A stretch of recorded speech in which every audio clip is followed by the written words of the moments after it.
At 3 o'clock, we got Virginia Tech, first game of the Sunday, right? 6-7, taking on number 13 South Carolina on a neutral field, who went 9-4 last year. South Carolina favored by 7.5 points on ESPN. Kyron Drones, in his last season as a Hokies quarterback, went 136 to 224, threw for 1,562 yards and 10 touchdowns, 6 interceptions. By the way, he still has another year of eligibility. He will be returning this year for his last year of being a college football quarterback. Bashal Tutin had 183 carries for 1,159 yards and 15 touchdowns, and Steven Gosnell had 28 catches for 506 yards and a touchdown. Lenore Sellers for the Gamecocks went 196 to 299, threw for 2,534 yards, 18 touchdowns, 7 interceptions. Raheem Rocket Sanders had 183 carries for 881 yards and 11 touchdowns. And Joshua Simon had 40 catches for 519 yards and 7 touchdowns. Both these two quarterbacks return, but both skill positions do not. South Carolina is 11-7 against Virginia Tech all time. Last 2 games have gone to South Carolina in 1990 and 1991.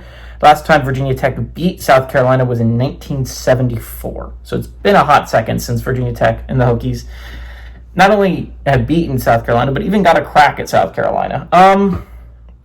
This game's really interesting to me because I think South Carolina is extremely overrated to start the season. And I think a lot of people can say that about my Gators, but I'm going to say this about the South Carolina Gamecocks. Lenore Sellers is a hell of a quarterback. And yes, South Carolina came a Alabama win or an LSU win short of the college football playoffs last year. That both two things can be true. That is very true, that they were very close to the college football playoffs. But they lose a lot on offense. Outside of Lenore Sellers, they lose a lot.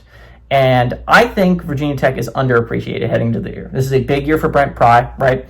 Brent Pry said this is the closest to a team he's had at Virginia Tech that's in his vision, right? I think Virginia Tech is kind of a sleeper. I think they're a dark horse to be a really competitive team in the ACC this year. And I think they're going to go about 8-4. I think that is my record prediction for Virginia Tech. I think this is a sleeper pick. I think Virginia Tech is a really solid team that I think is underappreciated to start the year. 7.5 points is a lot for me to give to South Carolina, number one. It's just too much of the offense is on Lenore Sellers. I don't expect South Carolina's defense to be great. I think Virginia Tech's defense is going to be unworldly good. If they can just get some production on offense, which they couldn't get last year. They went 6-7, and a lot of that's happened. A lot of the energy was sapped out in week 1 when they lost to Vanderbilt, right?